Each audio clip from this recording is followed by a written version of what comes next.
Episode 268 Leena.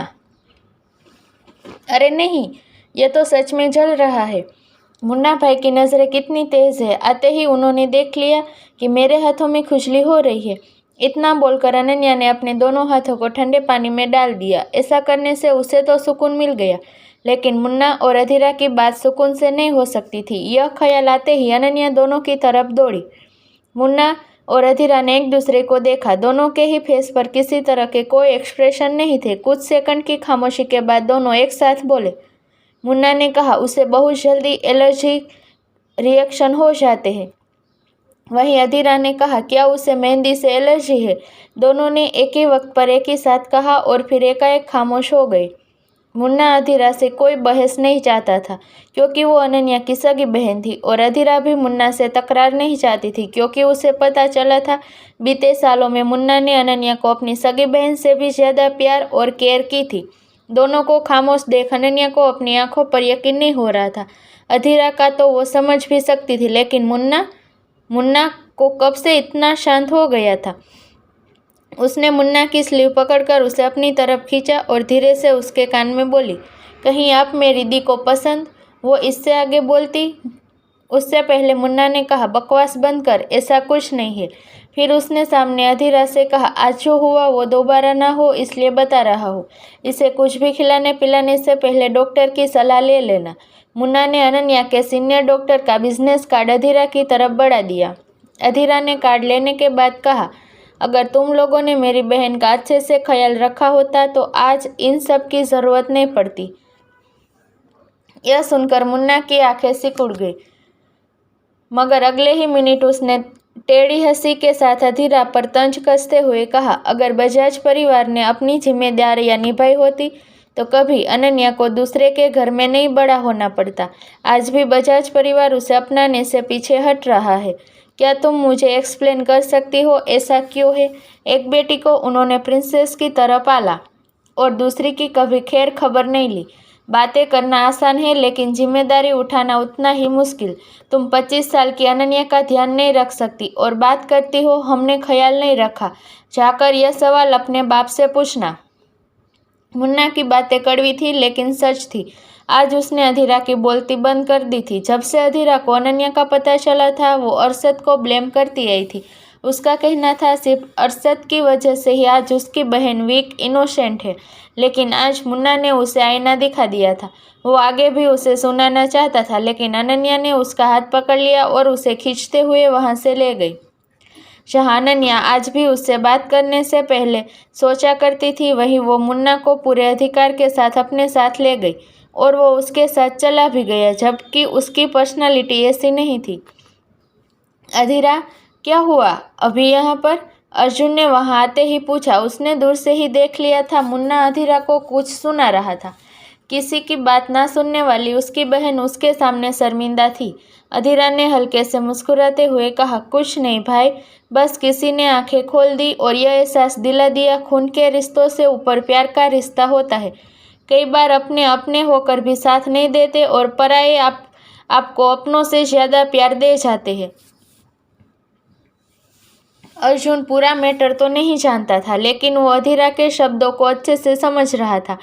दोनों मुन्ना और अनन्या को देख रहे थे। अनन्या कमर पर हाथ रखे हुए मुन्ना को डांट रही थी। वो दोनों एक दूसरे से किसी बात पर बहस कर रहे थे। पहले दोनों गुस्से में थे, फिर नॉर्मल हुए और फिर खिलखिलाकर हंसने लगे।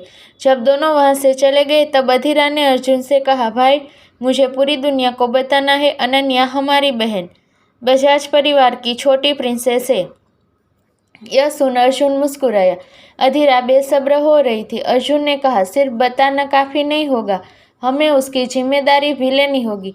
अर्जुन का इशारा बजाज परिवार की तरफ था। वो दोनों बजाज परिवार के दूसरे बच्चों को डोमिनेट करते आए थे। उनके हाथ में पावर थी और कल्याणी का साथ था। कल्याणी उनकी हर गलती पर पर्दा डालती आई थी। अगर अनन्या का सच सामने आए तो बजाज परिवार बदला लेने के लिए उसे टारगेट करेगा, जबकि अनन्या इनोसेंट है, फिर भी उसे परेशान किया जाएगा। अधीरा ने कहा, मैं तैयार हूँ भाई, मैं उसे हर मुश्किल से बचाने के लिए तैयार हूँ। वो माँ की आखिरी निशानी है, मैं उसे हर कीमत पर बचाऊंगी। अर्जुन मुस्कुराया और उसकी बात से सहमति जताई। शाम के 3 बजते ही लड़के वालों की एंट्री हो गई। सभी को नाश्ता पानी देने के बाद शाम के 4:30 बजे हल्दी की रस्म शुरू हुई।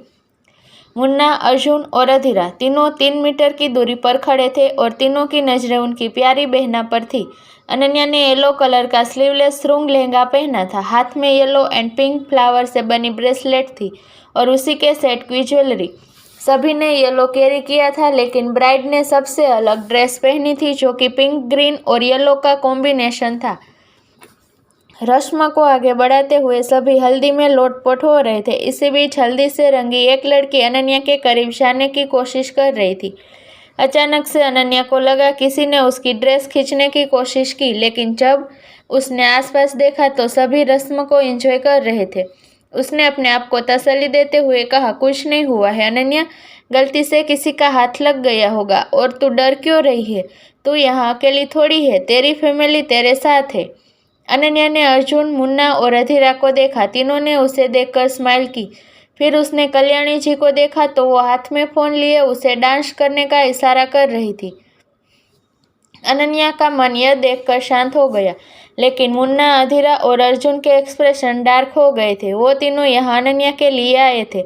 तीनों एक पास आए और मुन्ना ने कहा, मैं जाकर देखता हूँ, तुम दोनों यही रहना। मुन्ना चला गया। तभी अधीरा की नज़र एक और लड़की पर गई। उसने अर्जुन से कहा, भाई मुझे लगता है यहाँ एक नहीं कई खतरे हैं। आप अनन्या के पास रुकिए, उसे अकेले मत छोड़िएगा, मैं अभी आती हूँ। इतना कहकर अधीरा सभी के बीच आ गई। अनन्या और कल्याणी ने उसे फोर्स करके उसे हल्दी की ड्रेस पहनाई थी। उसने टेबल पर रखी प्लेट में हल्दी उठाई और अपने चेहरे पर लगा ली ताकि कोई उसे पहचान ना पाए।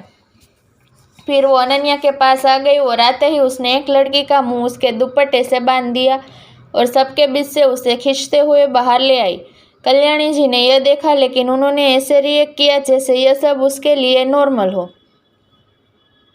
मुन्ना एक लड़की का पीछा करते हुए लेडीज टॉयलेट तक आ पहुंचा। हालांकि वो कुछ दूरी पर ही रुक गया और सिगरेट के कस लेते हुए उस लड़की के बाहर आने का इंतजार करने लगा। वही बाथरूम में उस लड़की ने सबसे पहले अपना चेहरा धोया। यह कोई और नहीं, मुन्ना की दूसरी सौतेली बहन लीना थी, जो सालों से छिपकर रह रही थी। उसने अपने ड्रेस के पॉकेट से फ़ोन निकाला और एक नंबर डायल किया। कॉल पिक होते ही उसने घबराते हुए कहा, धीरज भाई, मुझे लगता है मुन्ना ने मुझे देख लिया है, मैं अब और यहाँ नहीं रुक सकती। कॉल की दूसरी तरफ से धीरज ने उसे गुस्से में लीना से कुछ कहा, जिसके बाद लीना की आंखें नम हो गई। ऐसा लग रहा था जैसे लीना यहाँ धीरज के दबाव में आई थी। उसकी निजी तौर पर अनन्या को नुकसान पहुँचाने की कोई इरादा नहीं था।